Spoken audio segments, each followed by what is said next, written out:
Alors voilà, j'arrive au rucher, voilà ce que je trouve. J'ai pas de mots. Et donc, les Russes sont là-bas. Comment je fais pour y aller? Les gars, ils en ont rien à foutre de nous. Ils en ont rien à foutre de rien. J'en ai vraiment plein.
Bon, salut les gens, on est aujourd'hui matin. Bon, tôt, il fait encore frais, hein. Contre-jour, boum. Trop beau, hein, n'est-ce pas? Ah oui, magnifique. Bon, allez, on avance. Chamboule tout cette semaine. J'avais prévu juste de vous remontrer encore le Candy, comment je soupèse et tout. Bah regardez, là j'avais même fait la petite musique et tout. Mais chamboule tout, je vous disais. J'ai eu un rucher bloqué, c'est pas très grave, mais par un exploitant forestier et ses grumes qu'il a déposé là. Et puis j'ai pesté de ça sur Twitter. Et eh bien, un exploitant forestier sur Twitter a abondé dans mon sens. Et puis, je l'ai appelé, on a discuté un petit peu. Et on commence l'épisode par cette petite conversation téléphonique. Juste, on n'apprend pas grand-chose, mais c'est pour lui laisser la parole. C'est pour dire qu'il y a des bons et des cons partout. Que lui, il était gêné par la situation, qu'il cherche pas à bloquer la voirie, enfin le passage des autres. Et justement, c'est ce qu'il nous dit, c'est que ça lui pose problème pour trouver après des sentiers praticables parce que les gens refusent à cause de certaines voilà, de celui qui m'a bloqué, quoi, par exemple. Enfin voilà, c'était juste ce petit témoignage. Moi, ça m'avait intéressé de l'appeler et voilà, ça dure que quelques minutes. Ensuite, je voulais vous parler d'autopsie sur mes ruches, un peu comme j'avais fait l'année dernière. Et puis là, j'ai Eric Mange, vous vous souvenez, les miels de Franche-Comté, la vidéo faite chez lui l'année dernière, qui est passé me voir mercredi. Et je lui ai dit, tiens, vas-y, c'est toi qui vas nous faire l'autopsie. Alors, par contre, c'est assez long. Il a parlé de pépère. Ah, Eric, je l'adore. Puis, il a parlé d'autres choses aussi sur la cire, sur comment aussi il développe sa colonie de 6 cadres à 10 cadres pendant le printemps. Et alors là, ça va être trop long. Donc ce que je fais, je vous passerai ça la semaine suivante, la semaine prochaine. Parce que je vous rappelle que la semaine prochaine, je serai pas là. Et donc ça tombe bien, on aura quelque chose à se mettre sous la dent avec une petite surprise. Bon, enfin, la surprise, elle est faite. Là, vous avez vu sur Insta, c'est les combinaisons et les blousons une saison aux abeilles qui vont arriver. Et le fabricant, normalement, vient lundi.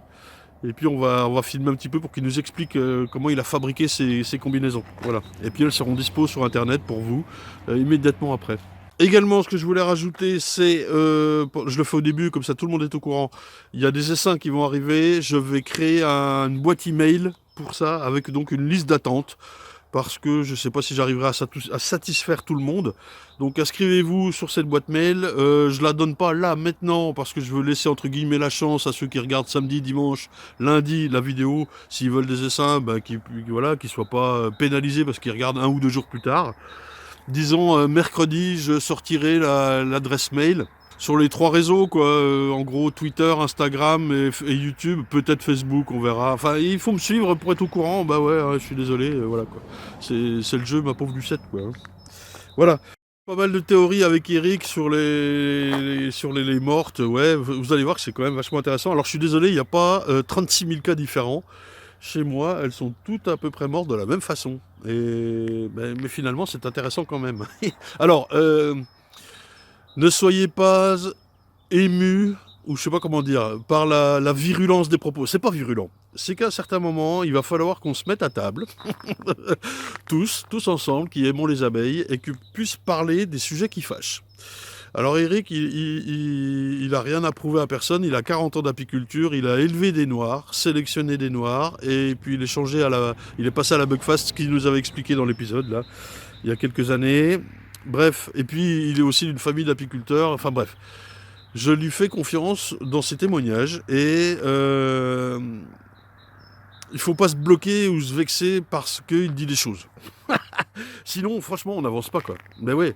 Et même qu'on soit pas d'accord, eh bien, il est de bon ton de se dire, eh bien, pourquoi pas, est-ce que si, est-ce que ça, une petite remise en question, quoi. Moi-même, je suis super content qu'il ait fait ça avec nous, l'autopsie, là, parce que j'en apprends plein, évidemment. Même, ou alors, ça me conforte dans ce que je pense, et voilà. Il faut pas rester seul, quoi. Bref, allez, c'est parti avec la petite conversation avec l'exploitant forestier qui a eu la gentillesse de me répondre. Et ensuite, on enchaîne direct avec Eric et les autopsies. Et voilà, donc c'est très technique hein, cet épisode. Voilà. Merci les amis, n'oubliez pas, pour Eric, pour moi, pour tout le monde, le petit pouce bleu qui va bien. Et puis, ce qui me sauve en ce moment, les commandes. Merci à vous, merci encore. Et bah oui. Bah oui, je suis pratiquement gêné de le dire, mais c'est le cas, quoi. Merci les amis. Donc voilà, j'ai Jean-Charles au bout du fil. Et puis, alors ton travail, Jean-Charles, c'est exploitant forestier, justement. Voilà, c'est ça. Alors en quoi ça consiste, rapidement? Nous, rapidement, ça consiste à acheter du bois en fait sur pied à des propriétaires, soit privés ou soit publics, hein, en forêt domaniale, forêt communale, et puis donc chez les privés, nous on fait beaucoup de privés, de l'exploiter et puis après de le commercialiser par la suite à des scieurs, à des industries, du panneau, du papier, etc. quoi. Ok. Lié à la filière. Et quand vous allez chercher ces bois, enfin je sais pas comment on dit, ces grumes? On les débarde en fait. Ouais, voilà. Grumes, donc on les abat, après on les débarde, on les met à un lieu accessible au camion. Et alors ça, c'est prévu avec le propriétaire ou comment ça se passe? C'est au petit bonheur la chance? Parce que alors ce qui m'est arrivé, donc c'est pas la première fois justement. Et bon, le gars qui l'a fait est de réputation à s'en fiche un petit peu en fait de ce qui se passe. Ouais, c'est un peu le problème justement dans la profession, c'est qu'il y en a qui pensent à faire qu'à leur tête quoi, et à faire comme ça les arrange sans s'occuper des autres utilisateurs. Entre guillemets de l'avoir. C'est ça le truc, hein. C'est surtout de faire en sorte qu'on dérange pas les autres utilisateurs. Hein. Donc, c'est un peu partout pareil, quoi. C'est essayer de le faire dans de bonnes conditions, même si malheureusement ça peut ramener un peu de boue sur les chemins, mais oui, ça c'est rien.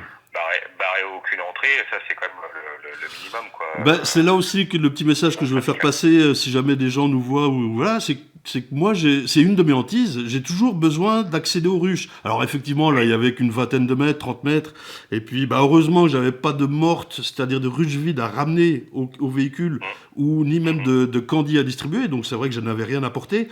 Mais alors par exemple, ces grumes là qu'on a vu sur Twitter et puis que je suis en train de diffuser dans la vidéo au moment où on se parle, hein, le gars il les met là combien de temps? C'est très variable en fait, non? Ah bah c'est très variable, oui, c'est très variable. Hein. Là, oui, en plus c'est du chêne. Alors est-ce que c'est un sieur ou est-ce que c'est un exploitant qui va trier les bois pour les vendre, les dispatcher entre différentes scieries ou Ouais. donc voilà quoi. Ça peut être variable. Hein. C'est vrai qu'en feuillu, des fois, ça peut traîner un peu, ouais, ça c'est sûr. Mais bon, justement, c'est pour ça qu'il faut veiller à ce qu'on dérange personne. Nous, on se bat là-dessus, hein, parce que après, bah, nous, c'est vrai que quand on fait bien notre travail, mais qu'on vient après quelqu'un comme celui qui est venu dans le film, hein, après, Ouais. les autorisations pour passer, bah là, on peut toujours, on galère, quoi, on galère, hein, concrètement, c'est compliqué aussi pour nous, dans ce cas-là, quoi. C'est pas normal, hein, quand c'était mal fait, forcément, les gens sont réticents, hein, Bien sûr, ouais, ouais. Alors, c'est vrai, je me fais l'avocat du diable avec une petite question. Moi, j'ai l'impression, quand je vois toutes ces belles grumes là qui sont au bord des chemins et tout ça, j'ai l'impression qu'on pique les ressources à mes abeilles. ah ouais. Alors, je sais bien que non, parce qu'il y a de la ressource de partout.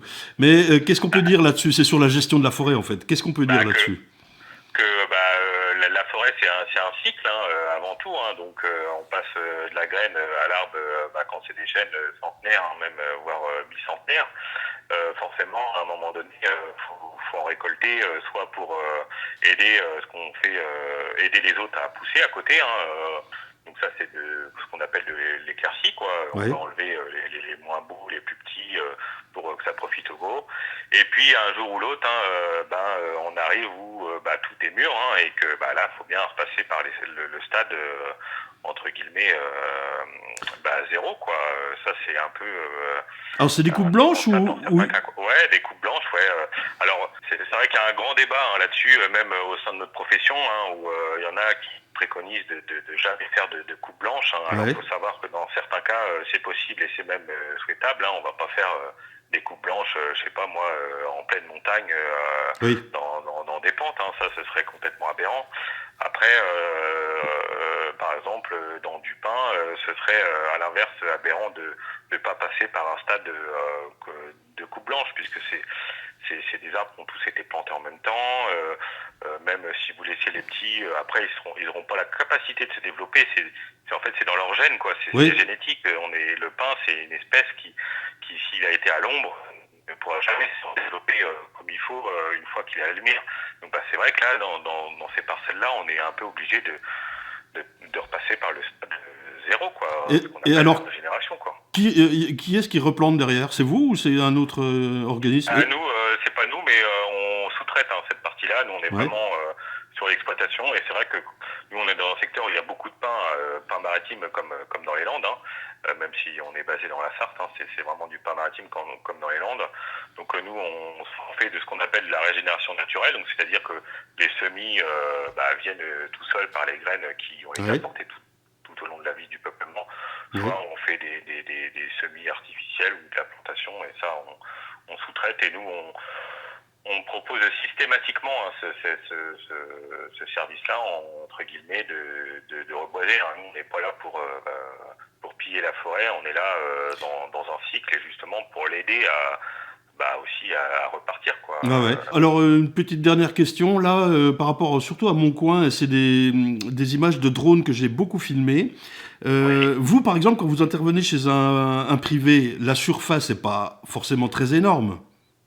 On parle non, ça peut être 10, de tout, on a de tout, hein. C'est vrai qu'on a des parcelles qui vont faire 5000 mètres carrés et d'autres qui vont faire 10, 15, 20 hectares. Voilà. Il y a même des propriétaires, alors, il y a de tout, hein. Là, en face de mon bâtiment, je peux pas dire à qui ça appartient, mais c'est un organisme public qui, là, ça a fait polémique dans le pays parce que ils ont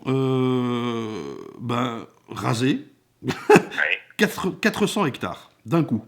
Ouais, ça c'est. Alors, et ils ont replanté en sapin, a priori, je suis pas spécialiste, mais enfin, quelque chose qui pousse vite, c'est ce que j'ai compris, quoi. En fait, c'est une gestion de portefeuille, c'est ce que je comprends. Après, ouais, il y a certains des institutionnels, les banques, les assurances aussi, qui ont des forêts, et là, ils vont chercher un maximum de rentabilité aussi. Donc ça, c'est pas terrible, quoi, on est bien d'accord. Faire 400 hectares de coupe rase, ça, c'est scandaleux, quoi. Là, pour le coup, les abeilles,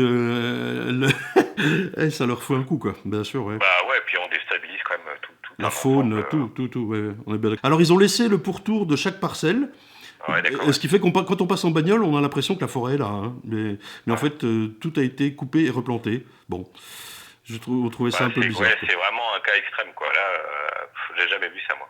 Voilà. La seule fois que j'ai rasé des surfaces comme ça, c'était lors de la dernière tempête oui, là, en 99. Là, c'est vrai qu'on a rasé des surfaces phénoménales, mais là, il y avait pas le choix, quoi. Oui, il n'y avait pas le choix, c'était fait. Bien, récolter, quoi. Bon, merci beaucoup. Bon, est-ce que je mets votre site internet dans la description ? Si jamais les gens veulent savoir de qui on parlait, je sais pas, c'est vous qui choisissez. Hein. Ouais, il n'y a pas de souci, pas de souci. Nous d'ailleurs, on est certifié justement gestion durable des forêts, PEFC, ouais.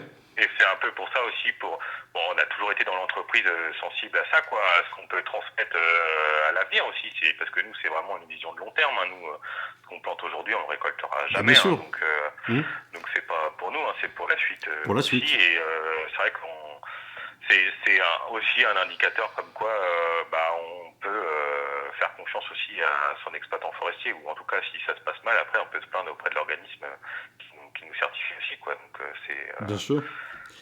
C'est quelque chose de... Merci beaucoup pour ce témoignage. Voilà. Bon les gens, voilà, je suis équipé avec mon petit bonnet. Ah, il faut que je me lève comme ça, un petit bonnet, une petite écharpe. Merci pour ces petits cadeaux. Ah, voilà, mais je vais les enlever parce que bon, il fait assez chaud quand même. Et puis là, merde. Ah, merci. Je suis en compagnie de Eric. Vous vous souvenez d'Eric ? Bonjour. On était allé le filmer chez lui. Je vous remettrai l'épisode à la fin si vous voulez le revoir. Regardez-moi. Et donc simplement, il est passé me rendre visite aujourd'hui. D'ailleurs, on peut l'annoncer. Oui. On va essayer de mettre un petit peu de miel en pot à lui, du tilleul et de la montagne. Ouais, des miels de Franche-Comté qui sont franchement pas bons, quoi. On peut pas être sérieux avec lui. Non, ce sont des miels qui sont produits sur mon exploitation. Voilà. Où t'es venu. Voilà, et que moi j'ai pas. Et c'est juste pour étoffer un petit peu la gamme et que ce soit mieux comme ça. On va essayer de mettre ça en place. Voilà. Et là, donc j'ai ramené 14 ruches mortes de ma visite au Candy, mon bonnet. Et je profite de la présence d'Eric ici pour parler d'autopsie, c'est-à-dire qu'on va en ouvrir une ou deux. On va pas faire le tour complet, ça se ressemble beaucoup, toutes les ventes, il y a souvent un problème de reine. Et puis c'est Eric qui va nous parler de tout ça. Eric, est-ce que tu vas au Candy ? Est-ce que tu mets du Candy, toi ? Non, j'avais, moi, comme je te l'avais dit l'année dernière, j'avais dû acheter, je sais pas, 400 ou 500 kilos de candy blanc, là. Alors, t'as 1200 ruches, ça faut le rappeler. 1250 ruches de production. Ouais. Et l'année dernière, j'ai dû en utiliser entre 80 et 100 kilos que j'ai posé sur les ruches et que j'ai enlevé après parce que ça sert à rien. Ça m'arrive souvent aussi. On veut faire de la sécurité, mais en fin de compte, on se donne du travail pour rien. Je suis passé, pareil, j'en ai mis, combien j'étais là-bas, je les avais gardés 6 cartons sur, j'ai un peu plus de 400 colonies là, 420. Et c'est plus par sécurité, quoi. Vraiment... Si une colonie elle a ses 15 ou 18 kilos de nourriture pour passer l'hiver, 15 ou 18 kilos sur du 10 cadres, donc après chacun fait son ratio sur 5, 6, 7, 8, 9 cadres, peu importe quoi. Elle est censée arriver au printemps. Ouais. Et voilà. Elle est censée arriver au printemps. Doute au moins, elle est censée arriver sur la première mielée qui sera en général à peu près partout sur les régions, qui est le saule marceau, le premier rapport de nectar conséquent. J'allais dire les prunus, mais non, il y a le saule avant. Le saule marceau, c'est ça qui va, durant quelques jours, faire l'appoint de nourriture, qui fera le joint avec les premiers fruitiers. Et c'est là où il faut être vigilant, c'est tout. Hein. Exactement. Avant, l'année dernière, au mois de mars très froid qu'on a eu, c'était tendu. Il fallait qu'elle tienne jusqu'à début avril, où ça a vraiment mielé fort tout d'un coup. Ouais. Je pourrais vous montrer les images d'ailleurs de la même ruche filmée à une semaine d'écart. Une semaine, elle était sèche, prête à mourir. Et la semaine suivante, il fallait lui mettre la hausse tellement les cadres étaient pleins de nectar partout, quoi. Ouais, et j'ai ça en vidéo. C'est pas du systématique, le candy. Non. Je suis un peu comme toi, je me balade sur des réseaux sociaux, sur des choses comme ça, parce que c'est toujours intéressant de regarder. Et puis, non, ouais, couper si tu veux. Mais non, c'est toujours intéressant de regarder parce qu'on nous force à regarder, parce que les gens nous regardent aussi. Donc on s'informe un peu, on regarde ce qui se passe. Et on voit des gens qui, systématiquement, dès l'instant où la nouvelle année, ont l'impression que c'est les cadeaux du Père Noël, quoi. Ils ouvrent les ruches et ils mettent du candy. Et on voit en ce moment des gens qui ouvrent des ruches partout, ils sortent des cadres, ils nous disent ça y est, ça a repris, il y a la ponte, il y a du couvain et tout. Moi, je vois des images ou des vidéos. Il y a des ronds de couvain qui sont gros comme des assiettes à dessert, ou même moins, qui sont gros comme des culs de verre. Mais les gens vont refroidir les ruches. Parle-leur gentiment, mais dis-leur. Ouais, on va faire des les gens vont refroidir des colonies, vont faire des développements de l'oc, de maladies du couvain. Et c'est maintenant, on n'ouvre pas les ruches, quoi. Maintenant, on nettoie ses cadres, on prépare ses hausses, on range sa miellerie, on prépare sa saison. Voilà. On prépare la saison qui va être intense pendant 3 mois. C'est tout, on n'ouvre pas de ruche maintenant. Et puis le candy systématique, si c'est que pour faire plaisir à ceux qui vendent du matériel apicole, allez-y, quoi. Mais pour moi, ça sert à rien. Tu veux faire un maximum de copains avec toi. Non, on fait pas des copains, on fait de l'apiculture. Je te charrie. Non, mais vous avez compris les gens. Voilà. Je pense que là, au moins pour le coup, le message est clair, quoi. Oui. Là, moi, c'est vrai que je vois de la distribution de candy depuis début décembre. Ça peut être utile. Sur une colonie, ça peut être utile. Mais si ça dépend de la région aussi. Ça dépend de la région. Mais il faut se mettre en tête que si la colonie, on doit la soutenir avec un candy, c'est qu'elle a un problème. Génétiquement ou dans sa préparation à l'hivernage, enfin, il y a un problème. Il s'est passé quelque chose. C'est qu'on a oublié quelque chose en automne et on n'est pas capable de l'emmener jusqu'au printemps. Parce qu'il faut savoir qu'une colonie qui est dans la carence, qui va commencer à manger du candy comme ça pour se sauver, ça sera toujours qu'un boulet sur l'année. Enfin, moi, c'est mon expérience. C'est pas moi qui le dis. C'est mon expérience. Non, mais je suis assez d'accord avec toi. C'est souvent aussi des colonies fortes, non, qui vont te faire un peu de miel quand même. Une colonie forte ne consomme pas plus qu'une colonie beaucoup plus faible. C'est pas les colonies les plus fortes qui consomment le plus de nourriture. C'est pas faux. Une colonie forte, elle n'a pas besoin de consommer beaucoup pour maintenir la chaleur. C'est une colonie plus faible qui aura besoin de consommer plus pour faire de la chaleur. Parce qu'elle doit consommer plus pour faire autant de chaleur. C'est pas la force de la colonie qui fait qu'elle a besoin de plus ou moins. Il y a des gens qui pensaient qu'une race d'abeilles, je ne vais pas les citer, entre la noire, la blonde et tout ce qu'on veut, peu importe. La blonde d'Aquitaine. Voilà, la blonde d'Aquitaine. Il y en a qui pensaient qu'une blonde d'Aquitaine, elle pouvait plus consommer qu'une noire. Faux, parce que la blonde d'Aquitaine, elle peut avoir une colonie qui est beaucoup plus forte, elle n'a pas ce besoin nécessaire de beaucoup manger pour faire de la chaleur. On est bien d'accord. Par contre, elle aura un développement qui sera peut-être plus violent au printemps. Et ce développement, c'est à la charnière des Saules-Marceau, pour notre région Grand Est, là. Où il faut être vigilant, c'est tout. Et vigilant, c'est quoi ? C'est pas forcément un apport de candy. On parlait tout de suite des cadres qu'on stocke. On réduit nos colonies d'automne. On stocke des cadres de miel aussi. Pourquoi pas réintégrer un cadre de miel ? Oui, alors attention aussi au sport de loc. On est censé être propre, être homogène. Il faut faire attention à ça. Parce on est chez soi, quoi. On est chez soi.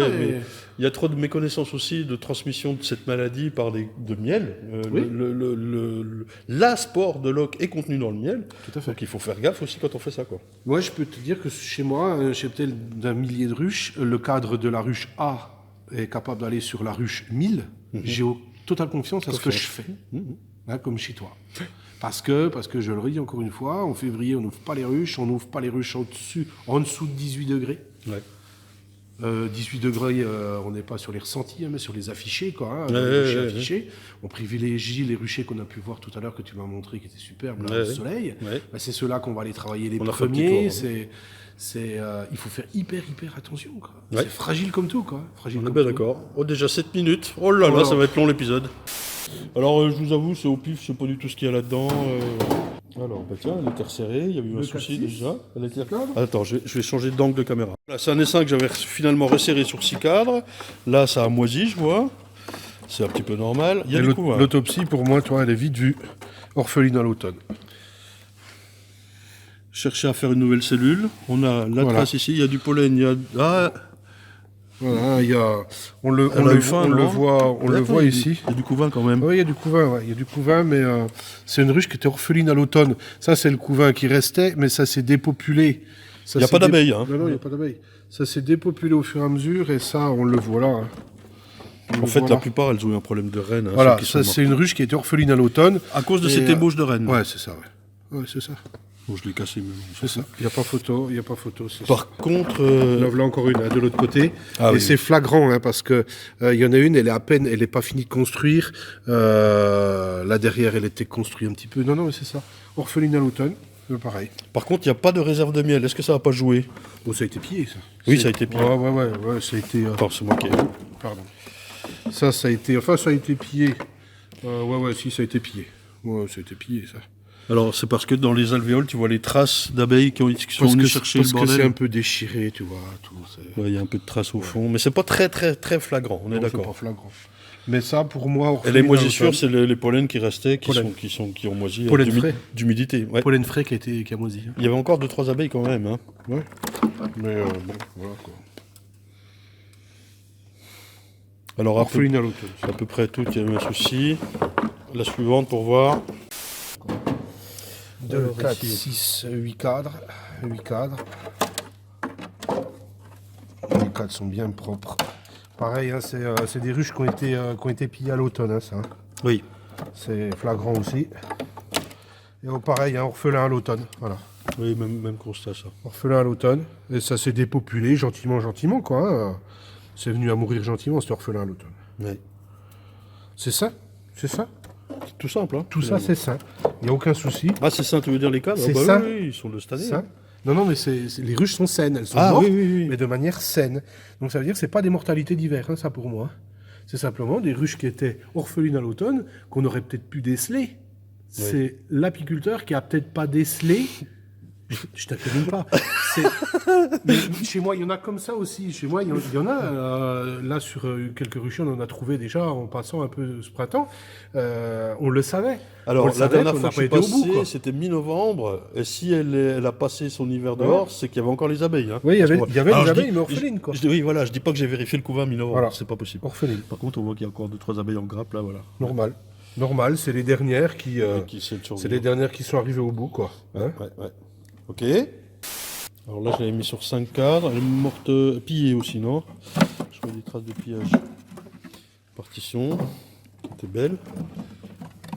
Ouais, pareil, hein, du pollen frais. Ouais, qui a moisi. Pollen frais de l'automne, qui a moisi. Et ça, moi, j'ai même pas besoin d'aller plus loin. Je sais déjà qu'elle est orpheline à l'automne. Oui, pareil. Parce qu'il y a beaucoup de pollen qui est rentré. Tous les abeilles qui étaient dedans, c'était tout de la butineuse. Oui. Beaucoup de butineuses à un moment donné. Qu'on ne retrouve pas dans la ruche, d'ailleurs. Enfin, c'est normal. Elles sont mortes naturelles à l'extérieur de la ruche. Et c'est tout du pollen frais qu'elles ont rentré sur le lierre à la fin ou sur des moutardes, des choses comme ça qui devaient rester. Mais celle-là, pareil, hein, orpheline. Hein. Ouais. Non, mais j'aimerais bien trouver orpheline avec le rond, quoi. Un cas différent. Voilà. Et ça a été pillé. Il y avait la nourriture, ça a été pillé. Non, et je confirme que bien mort à l'automne, parce que les abeilles sont... elles n'ont pas éclos, elles ont eu froid. Vas-y, indique-moi le cadre, hein, vas-y. Hein. Ouais, je devrais l'avoir. Toi, regarde, je sors les abeilles. Ouais. Je sors une abeille. Ce sont des abeilles qui ne sont pas arrivées à maturité. Hein. Elle est complète, elle a bien ses deux ailes, elle a tout ce qu'on veut, il n'y a pas de souci. Seulement, tout ça, ça a eu froid parce qu'il n'y avait plus de reine. Les vieilles abeilles sortent, elles meurent. Et puis le couvain se refroidit, puis tout meurt, puis c'est fini. C'est la fin, quoi. Okay. Mais c'est naturel, tout ça, c'est naturel. Alors, effectivement... C'est aussi à moi de déceler qu'il y aura un souci de reine à ce moment-là, mais c'est impossible. C'est impossible de savoir ça. Les reines, en meurent tout le temps. Tout le temps, En hiver, là... Ça peut être quoi? De mauvaise fécondation plein de choses. Je suis repassé peut-être... Cardiaque Non, mais oui, on cherche toujours...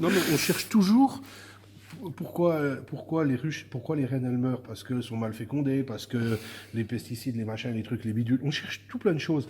Mais pourquoi est-ce que c'est comme les hommes, c'est comme les gens? Ça meurt aussi, quoi. Et ça meurt à tout moment. Et à tout moment. Bon, là je te parle en ce moment, et sur mon millier de ruches qui sont de l'autre côté, là, du Grand Est, là, eh bien, il y en a peut-être qui sont en train de mourir. Oui. Certainement, probablement, il y en a qui sont mortes aujourd'hui. Hein. Ça fait partie du truc, oui. Ça fait partie de ce jeu, malheureusement, quoi. Mais ça, c'est ça. Je le répète, moi, ça, c'est ça. Allez, on essaie d'en trouver une autre, parce que pour l'instant, on a que les mêmes cas. Bah ouais, traces de chiasse. Alors, ici, oui, traces de caca sur les cadres. C'est Un peu de nosémose. Un peu de nosémose. Bah ça, c'est exactement la même chose. Celle-là, c'est même pas la peine de l'ouvrir. Pour moi, Trop petites colonies. Orpheline à l'automne. Il restait des abeilles qui sont nées plus tard. Là, la reine, justement, elle est morte plus tard. Il restait des abeilles. Les abeilles, elles sont restées dans cette ruche-là, mais elle s'est fait piller. Plus de nourriture dedans que du pollen. Oui. Elles ont mangé du pollen, l'ampoule rectale pleine. Et il y a un moment donné, trop petites colonies, ça reste dedans, ça fait des déjections à l'intérieur. Oui. Elles peuvent même pas sortir pour ça. Plus sortir, c'est fini. Ouais, quoi. c'est fini. C'est la fin. D'accord. C'est la fin qu'on jette un. Alors j'en ai trouvé une ou deux comme ça, elles doivent être parmi les ruches qui restent, hein, mais voilà, traces de déjection et toute petite colonie morte, mais Ouais. on a une petite poignée d'abeilles qui est grappée dans un coin. Oui, Quoi. l'abeille.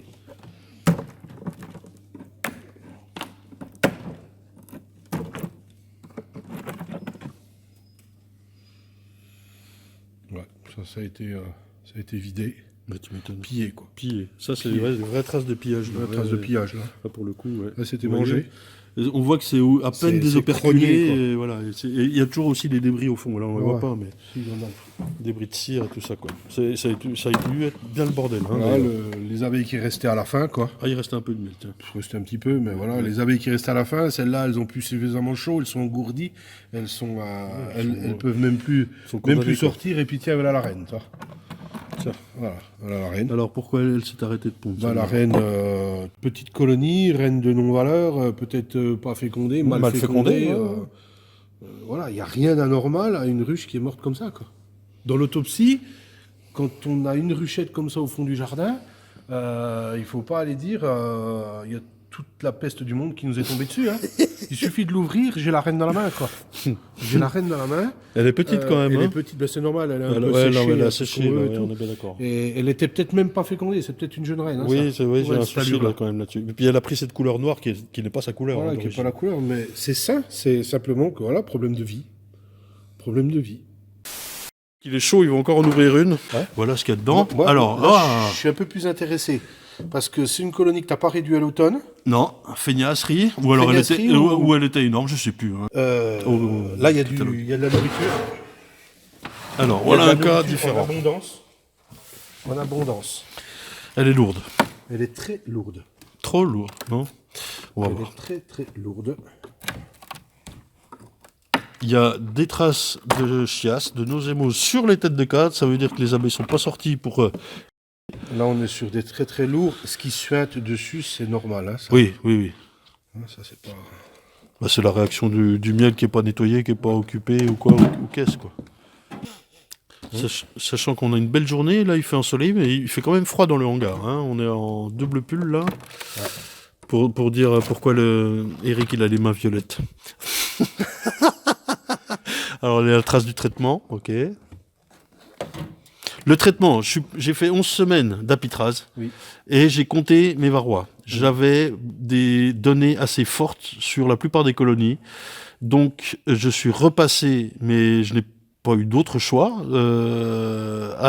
au varomède systématique, selon les préconisations du fabricant.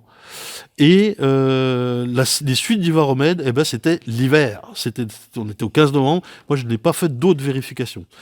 Ce que je vois, c'est que les colonies sont là au printemps. Voilà. Enfin, au printemps, mi-février. On attend de voir le printemps en fin mars à avril.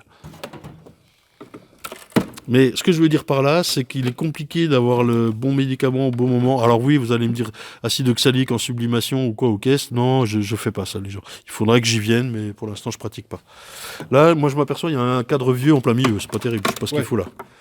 Oui, très très vieux, très vieux. Et... Très très vieux. Là, on n'a aucune trace de rien, quoi. Hein? Alors si, de la nosémose sur les têtes. Le constat, je l'ai déjà Et trouvé. puis des... Ouais, même pas, hein, deux, trois abeilles. Je sors tous les cadres parce que Ouais, c'est bien. je vais au bout. Une ébauche là-bas. Je veux vraiment voir. Hein. C'est une énorme colonie.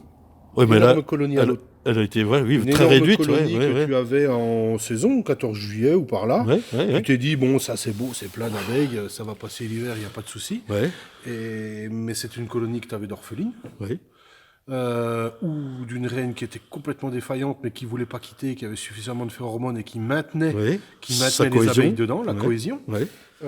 Tout ça, ça a commencé à mourir gentiment, ça s'est dépopulé. Jamais On renouvelé. voit pas grand-chose au fond. Non, Pas les abeilles grand-chose. sont pas là, elles sont Et allées puis, mourir dehors. Voilà, et puis sur la fin, il est resté un petit groupe d'abeilles, quoi. Eh ben oui. Qui se sont accrochées, les dernières nées, les dernières à mourir. Bon, voilà. Je sais même pas si j'avais pas vu la reine aussi. Elles se sont trouvées là-dedans. Et puis elles sont mortes gentiment. Donc c'est en tout, fait, quoi. le souci date de juillet, on peut dire. Bien sûr. Ou en tout cas, du changement de reine que je fais à ce moment-là, qui n'a pas été fait là et qui aurait dû être. Ouais. Pour moi, c'était une très grosse colonie que t'as pas voulu réduire. Parce qu'elle était vraiment très... Il y avait beaucoup d'abeilles dedans. Voilà, le résultat est là. Ça veut dire qu'en fin de compte, t'as pas de mortalité d'hiver. Si je dois te faire remplir un questionnaire... Elles sont mortes au mois de juillet.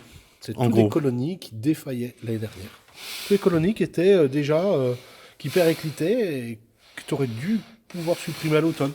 Oui, mais ça, donc, c'est l'œil. Il faut les trouver, les voir. Avoir aussi des reines dispo à ce moment-là. Ouais. Ça, c'est compliqué. Parce compliqué. que moi, au 15 juillet, j'ai plus de reines. Faire des sacrifices. J'aurais ça dû veut dire que... m'en rendre compte et la secouer. Ouais, nous, ce qu'on fait, c'est que sur un gros cheptel, on ne peut pas sortir tous les cadres à un moment donné, Bah oui, mais sur ça la fin aussi, de quoi. saison, et puis savoir où on en est. Et on travaille que par échantillonnage. Ça veut dire que quand on Oui. a fini nos contrôles de poids, qu'on sait que nos colonies, elles sont réduites, elles sont en état pour hiver, on passe sur tous les ruches pour fermer, mettre en Oui, ordre c'est ce pour qu'on avait l'hiver, vu voilà. là ensemble. Ouais, Et on décolle au centre un cadre. Au Et centre qu'on de vient- ta ruche, donc oui, ouais, là, là ouais, où ok. on est censé avoir le couvain. Oui, On d'accord. décolle le cadre et on le soulève 2 à 3 cm comme ça. Si on voit le couvain, Et, on considère que c'est bon. et le couvain, on est d'accord, un couvain, quoi. Pas une. couvain. Non, ouais, couvain. ouais. Couvain. Si on soulève comme ça, on voit couvain, on considère que la ruche elle est bonne. Pas de souci. Te fais pas de souci, Léandre, en passant sur les ruches comme ça. Une ruche qui sera bourdonneuse, tu vas l'entendre, elle bruisse. Oui, Une ruche où il y a un problème, elles vont être agressives, elles vont bouger. On remarque tout de suite. Tu vois ce qui tout de va pas. suite, On a ouais, l'œil, quoi. ouais, ouais. On a l'œil là-dessus, quoi. Et donc, oui. Et alors, solution, toi, t'as plus de reines non plus à ce moment-là. Tu J'ai plus de reines. tu la secoues, quoi. Et je les secoue. Donc, en fait, les abeilles qui sont en fait orphelines ou qui vont le devenir, elles vont se réfugier dans une ruche à côté. Voilà. Elles iront dans une ruche si elles veulent être accueilles quelque part. Et puis. De toute façon, on peut rien faire d'autre. C'est on peut ça rien faire. ou ça, quoi. Voilà. C'est ça ou ça. Ouais. C'est soit elles meurent dans la ruche, elles vont nous pourrir les cadres, elles vont nous pourrir la ruche, et on aura perdu du temps pour l'hiver, pour le printemps, ou soit on leur laisse une chance de rentrer dans une autre colonie. Oui. Ou Et- alors de mourir...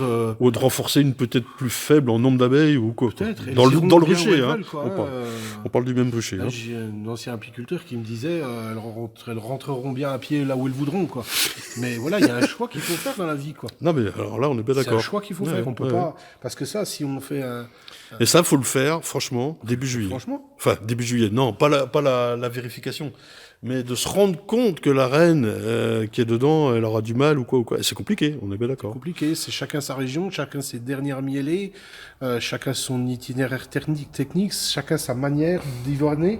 Est-ce qu'on réduit ou pas les colonies? Mais il y a un moment donné, on doit faire un dernier passage, et c'est pas une lecture complète de tous les cadres, c'est Oui, un échantillonnage, on soulève à peine un peu un cadre, et du coup, on laisse tranquille, c'est fini. Ouais, On touche pas. T'as quelle période là? Là, nous, c'est début septembre, quoi. Ok. ouais, Début ouais. septembre, on passe partout. Ça correspond à ma manière conventionnelle de travailler, ça veut dire à mes inserts. Mes inserts ont été mis, je travaille à Pivard, Oui. et on va regarder comment sont positionnées nos lanières sur le nid à couvain. À ce moment-là, t'es déjà au milieu du traitement, en gros. On est au milieu du traitement. Donc tu les repositionnes. Eh bien, si nécessaire, on les repositionne, parce qu'on va voir où est notre couvain sur la réduction. Ouais. Si on est mal positionné avec les lanières, on va repositionner les lanières. Et là, on va optimiser notre traitement. Et voilà. Là-dedans, hein. Pas mal, oui, remettre dedans. Qu'est-ce que vous en pensez? Vous êtes contents, les gens, d'avoir une petite leçon, là? L'apiculture. Ça va peut-être faire un long épisode, hein. J'ai peur, là, tant pis.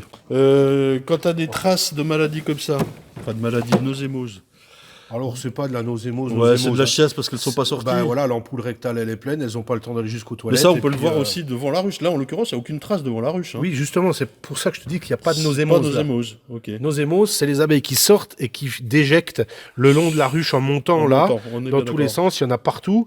Ça c'est nausémose. Ça, c'est simplement une ampoule rectale qui était pleine. Les abeilles, la colonie, elle est beaucoup trop petite, elles ont froid, elles Mais peuvent ce pas sont des sortir. cadres qu'on va pas réutiliser, on est d'accord. Elles restent dedans, quoi. Bah non, c'était des vieux cadres là, donc on peut. Bah par exemple le rouge là, il est neuf de cette année, mais est-ce que non, tu vois, il est tout, il est pas vieux celui-là. Non, on n'est pas joyeux. On est d'accord que c'est moche quoi. Hein. Non, c'est moche quoi. Moche. Non mais que les gens sachent quoi. Ouais, non ça on garde pas. Bah voilà. On garde pas, mais c'est pas de la maladie. Oui. C'est pas de la nausémose. C'est juste de la chasse parce qu'elles sont pas sorties. Elles peuvent plus sortir, elles sont coloniques trop petites, trop froides. Trop froides. Elles peuvent plus aller au WC. D'accord. C'est fini. Hein. C'est pour ça qu'on chauffe les toilettes. Je dis simplement, Léandre, que si aujourd'hui tu étais soumis à un questionnaire de mortalité hivernale, ben t'as pas de mortalité hivernale. Au vu de ce que je viens de voir dans les ruchettes et les ruches que tu as rapportées de tes ruchers cette semaine, c'est simplement, ça périclitait à l'automne. Voilà. C'est pas mort cet hiver de maladie, de quoi que ce soit. C'était couru d'avance. C'était couru d'avance, tout ça. Ça, c'était couru d'avance. Oui, c'est le bordel derrière les gens, c'est parce que je vais à la déchetterie. Et ça, c'est des choses qu'on pourrait amplifier. Moi, sur mon cheptel à moi, j'arrive à 20-22% de ruches non-valeur sur la saison. Ça veut dire des ruches qui ont, par exemple, produit 2 à 3 hausses d'acacia, 2 à 3 hausses de châtaignier, et puis en sortie de châtaignier, c'est fini. Les reines, elles sont au bout, elles sont mortes, elles deviennent orphelines. C'est dû à plein de choses. Hein. C'est dû aux actions qu'on peut avoir sur les ruches. On peut écraser des reines, on peut faire plein de choses. Ces 20 à 22% de pertes que j'ai par an, je pourrais passer à côté à l'automne. Parce qu'elles sont très populeuses à l'automne. Et tu viens les voir, elles sont très douces. C'est ce qu'on vient de voir là. Ouais. Superbe. Si on les décèle pas, eh bien, je te remplis un chapitre à passer 20% de pertes, alors qu'il n'y en a pas. Oui, c'est ce qu'on a beaucoup vu aussi dans les médias, réseaux sociaux et tout, et on se rend pas compte qu'en fait le mal il est bien plus tôt dans la colonie. On l'avait dit l'année dernière, hein, Léandre, pour pouvoir avoir des abeilles, il faudrait avoir un permis comme un permis de conduire, quoi. Et non, mais ainsi, il faut inciter les gens à aller dans les syndicats, à aller voir les apiculteurs locaux, à se renseigner, à s'instruire. Il y a une foule d'informations sur Internet, à regarder tes vidéos, à regarder... il y a plein de choses à chercher. La littérature, quand on va la chercher, littérature du siècle qui vient de s'écouler, il y a plein d'infos. On n'a rien inventé, hein. On n'a rien inventé. Ah oui, alors là, par contre, je suis bien d'accord. Hein. Et moi, demain, si j'avais envie d'avoir un mouton chez moi, ou 4 poules, je me renseignerais pour la bonne tenue du mouton et des 4 poules. C'est pareil pour les abeilles, quoi. Tu veux prendre des poules ? Ouais, pour les œufs. Bon, merci pour ce témoignage. Dites merci à Eric quand même, parce que là, il n'était pas obligé de nous dire tout ça. Merci à toi surtout. Hein. Bah non, j'y suis pour rien, mais c'est un grand plaisir. Là, merci à toi, et puis je pense qu'on est parti pour un bon partenariat les deux. Ah, on va essayer, voilà, vous fournir un peu de miel et tout ça, on va voir tout ce qu'on peut faire ensemble. Ah, ça va être bien. Merci. Allez, ciao.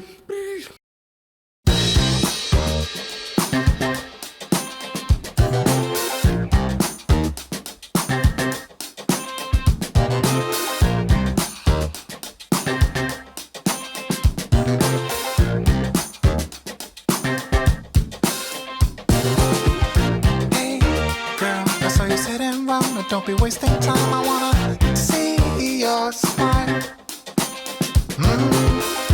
Hey, you wanna go with me? I'll be your fantasy, let's do this secretly. And if you stay the night, yeah, if you're alright, you might be coming back for more. And if you're coming back, we must be on the right track, and I'll be stepping up for sure. If it's alright with you, I'll book a table for 2 at this fancy restaurant. And if you still want me, I'll make sure to be the best you ever had.